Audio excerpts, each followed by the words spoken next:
Yes, good morning. So now our second topic after the simple integration is method of substitution. ध्यान रखिएगा, indefinite integration का यह एक महत्वपूर्ण टॉपिक है जिसका नाम है मेथड ऑफ सब्स्टिट्यूशन। और मैंने आपको पहले ही बताया कि यह हमारा सेकेंड टॉपिक है। इस मेथड ऑफ सब्स्टिट्यूशन में एक बात और भी सोचना है या समझना है आपको कि जैसा कि इसका नाम से चरितार्थ है मेथड ऑफ सब्स्टिट्यूशन, तात्पर्य कि इसमें कुछ ना कुछ हमें सब्स्टिट्यूट करना है।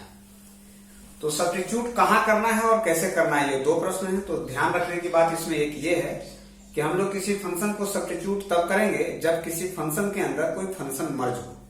इसका मतलब यह हुआ कि यह फॉर्मूला में संभवतः या डायरेक्टली क्वेश्चन में नहीं है।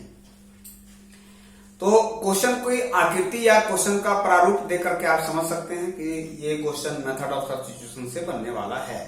ये तभी संभव होता है जब किसी क्वेश्चन के अंदर कोई फंक्शन हो और इसकी जो सिलेक्शन या इसका चुनाव जो हम लोग करते हैं फंक्शन का, उसमें इस बात को ध्यान रखना रहता है कि उसी फंक्शन को हम लोग सब्स्टिट्यूट करते हैं जिस फंक्शन का डिफरेंशिएटिव पार्ट हमारे क्वेश्चन में विद्यमान होता है या रहता है।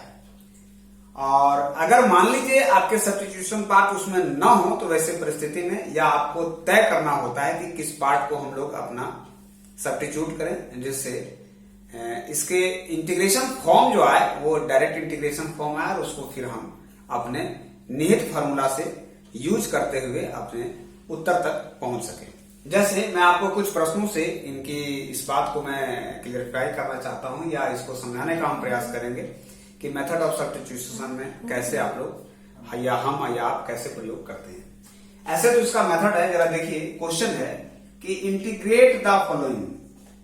अगर आपके पास क्वेश्चन है इंटीग्रेट द फॉलोइंग, इन सारे को आपको इंटीग्रेट करना है तो कैसे करेंगे जरा देखिए। नंबर 1 क्वेश्चन है कि integration of sine 2x, suppose कीजिए कैसा है dx। हम लोग जानते हैं कि integration of sine x dx जो होता है वो माइनस कॉस x होता है, इस बात को हम लोग जानते हैं। साथ में एक कांस्टेंट c ऐड करते हैं। तो जरा देखिए, हमने जितना भी फॉर्मूला आपको दिया है वह x से रिलेटेड दिया है और उसमें x से रिलेटेड है मीन्स x का कोफिशिएंट 1 है, इसीलिए उसके इंटीग्रेशन होने पर उसके बाद की जो प्रतिक्रिया है वो 1 एक आइडेंटिटी फंक्शन है मल्टीप्लिकेशन के रेस्पेक्ट में, जिसके कारण वो आपको विजिबल या दिखता नहीं है। यहां पर हमारा प्रश्न साइन x नहीं है, साइन 2x है। कहने का मतलब एक ट्रिग्नोमेट्रिक फंक्शन के अंदर एक अलजेब्रिक फंक्शन मर्ज किया गया है। हमने आपको पहले ही बताया कि जब किसी फंक्शन के अंदर कोई फंक्शन मर्ज हो तब या नहीं तो उस फंक्शन का डिफरेंशिएटिव पार्ट उस प्रश्न में ही निहित हो। ऐसे दो प्रश्न को मेथड ऑफ सब्स्टिट्यूशन के अंतर्गत काउंट किया जाता है, जिसमें मैं पहले टाइप पर आपसे मैं चर्चा कर रहा हूं। अब ऐसे फंक्शन में हम किसको फंक्शन को सब्स्टिट्यूट करेंगे और कैसे करेंगे, ये दो बातें हैं। तो ध्यान ये रखना है कि जो मेन फंक्शन है ट्रिग्नोमेट्रिक और ये है अलजेब्रिक, तो अलजेब्रिक फंक्शन ट्रिग्नोमेट्रिक फंक्शन के अंदर मर्ज है। इसका मतलब हम ट्रिग्नोमेट्रिक फंक्शन को सब्स्टिट्यूट नहीं करेंगे। इसलिए नहीं करेंगे कि वो हमारा मेन फंक्शन है। किसको सब्स्टिट्यूट करेंगे? जो हमारा अलजेब्रिक फंक्शन है। तो हम लोग क्या करेंगे, इस 2x के बराबर कोई फंक्शन ले लेंगे t और इसको डिफरेंशिएट करेंगे x और t के रेस्पेक्ट में। तो इस x का डिफरेंशिएशन अगर करेंगे t के रेस्पेक्ट में तो dx बाई dt आएगा और t के रेस्पेक्ट में t का डिफरेंशिएशन 1 आएगा। इसका मतलब ये 2dx के मतलब हो जाएगा dt और अगर आप dx की बात करें तो ये 1/2 dt आएगा। ध्यान रखेंगे, यहां हमने आपको समझाने के लिए स्टेप दिया है, लेकिन अगर हम लोग इसको डायरेक्ट करते तो इसकी पार्शियल डिफरेंशिएशन हो जाती है 2 और x का हम लोग करते हैं dx और t का कर देते हैं dt। ये डायरेक्ट हमारा पार्शियल होगा। इसके फर्दर स्टेप में जहां भी कहीं हम करेंगे तो ये ओरिजिनल मेथड से हटके हमने पार्शियल का यूज करेंगे। मींस ये बात आपको सिर्फ और सिर्फ समझाने के लिए हमने यूज किया है। अब जरा देखिए, हमारा जो मूल प्रश्न था वो था साइन और 2x। इस 2x की जगह आपको क्या लेना होगा t, लेकिन इस dx की जगह आपका फंक्शन हो गया 1/2 dt। अब देखिए, हमने अपने फंक्शन को x से सब्स्टिट्यूट करके t में ले आया है। अब देखिए, ये फंक्शन हमारा डायरेक्ट इंटीग्रेशन होने के लायक है, इसीलिए 1/2 और साइन का होता है minus cos t plus c। लेकिन क्या मेरा ये उत्तर हो चुका है? जी नहीं, हमारा प्रश्न x में था, इसलिए हमें उत्तर भी x में देना होगा। तो ऐसे परिस्थिति में ये हो जाएगा माइनस हाफ कॉस t के जगह पर पुनः हम लोग 2x रखेंगे और प्लस c। तो ये आपके प्रश्न है जिसमें हम लोग सब्स्टिट्यूट करते हैं। एक और प्रश्न के थ्रू आपको मैं समझाऊंगा। देखिए साइन मान लीजिए कैसा है ax प्लस बी, तो इसमें एकदम क्लियर है आपको किसको t मानना है। तो हमारा सेकंड फंक्शन क्या है ax प्लस बी, इसको हम लोग क्या करेंगे t सपोज करेंगे। अब डिफरेंशिएट करेंगे तो ये कांस्टेंट रहेगा, कांस्टेंट का डिफरेंशिएशन g हो जाएगा, 0 हो जाएगा, ये t हो जाएगा, सो dx मस्ट भी इक्वल टू हो जाएगा 1/a dt। प्रश्न में जाएंगे तो ये हो जाएगा साइन t और ये हो जाएगा आपका 1/a dt, इसीलिए यह पुनः a और ये हो जाएगा minus cos t plus c। यहाँ पर हम लोग फिर t का वैल्यू रखेंगे तो ये मिलेगा ax plus b plus c। तो जरा ध्यान दिया जाए, इसमें एक दो बातें हम लोगों को सीखने को मिला। एक बात क्या मिला कि जब फंक्शन हमारा लीनियर हो, फंक्शन के अंदर फंक्शन जो मर्ज है अगर वो लीनियर हो, तो लीनियर होता था तो अगर आप इसका डिफरेंशिएशन करते साइन एक्स का डिफरेंशिएशन तो ये cos 2x होता और 2 फिर हमारा मल्टीप्लाई हो जाता है। लेकिन अगर हम यहां पर इंटीग्रेशन कर रहे हैं तो आप देखिए इंटीग्रेशन होने के बाद यह नंबर डिवाइड कर रहा है। तो ये बात आपको समझना होगा कि जो फंक्शन लीनियर है उनके कोफिशिएंट डिफरेंशिएशन में जो मल्टीप्लाई होते थे वही कोफिशिएंट हमारा इंटीग्रेशन में डिवाइड होगा, होना भी चाहिए, एक स्वाभाविक है, क्योंकि हमने आपको इंटीग्रेशन का जो डिफरेंशिएशन बताया है वह एंटी डेरिवेटिव बताया है, मीन्स डिफरेंशिएशन के ठीक विपरीत है, उल्टा है।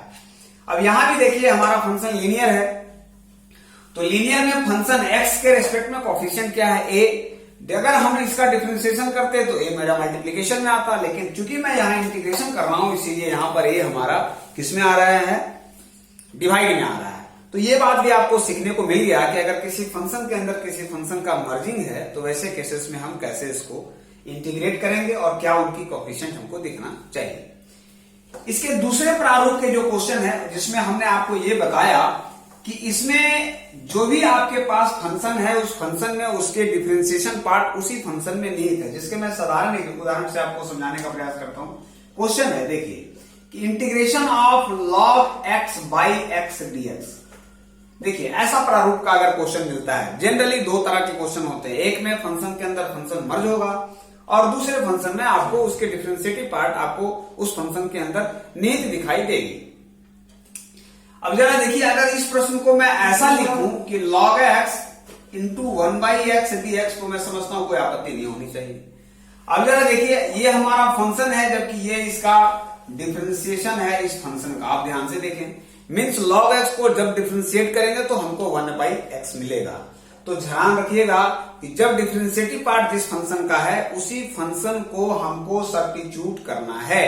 तो आप इस वीडियो में या इस लेक्चर में आप ये बात देख सकेंगे या बहुत क्लियर होना चाहिए कि यहां पर हम लोगों को log x को t सपोज करना चाहिए। क्यों? क्योंकि इसका डिफरेंशिएटिव पार्ट मेरे क्वेश्चन में निहित है, इसीलिए इसको डिफरेंशिएशन करेंगे तो 1/x ये dx हो जाएगा और यह आपको dt मिलेगा। अब जरा देखिए अगर क्वेश्चन में आए तो क्वेश्चन है आपका log x into 1/x dx।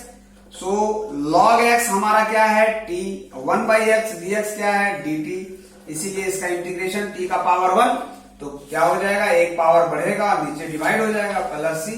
लेकिन t में आंसर हम दे नहीं सकते हैं, इसीलिए हमें आंसर अपने x में रखना होगा। तो वैसे केसेस में हम क्या करेंगे, t क्या है हमारा log x, इसका हो जाएगा whole square by 2 plus c। तो ये आपके उत्तर हो जाएंगे इसका एग्जैक्ट। अगर आप इसको डिफरेंशिएट करेंगे श्रीमान तो आप देखिए अगर इस फंक्शन को डिफरेंशिएट करें तो इसका डिफरेंशिएशन हो जाएगा 2 log x और log x का होगा 1/x। क्वेश्चन में आपका 2 था, ये कट गया, देखिए आप अपने फंक्शन में आ गए।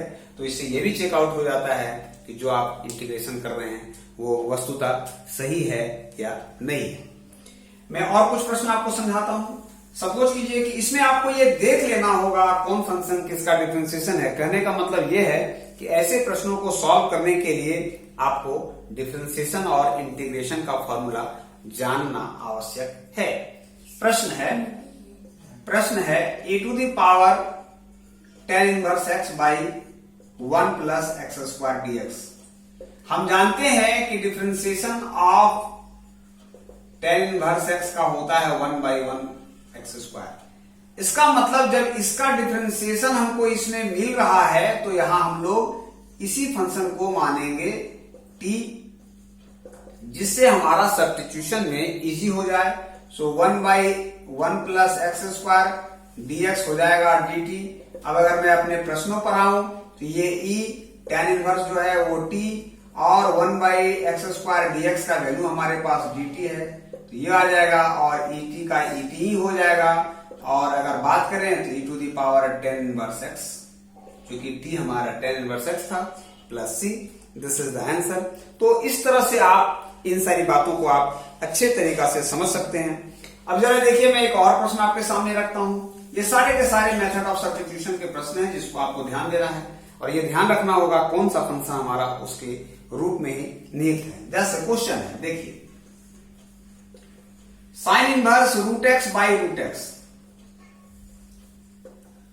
तो अगर आप फंक्शन को इस तरह से नहीं लेते हैं तो वैसे केसेस में इस तरह से भी ले सकते हैं, जैसे कि लेट, इसमें हम जानते हैं रूट एक्स को टी मानना होगा। क्यों? क्योंकि रूट एक्स का डिफरेंशिएशन होता है 1/2 root x, dx must be equal to dt।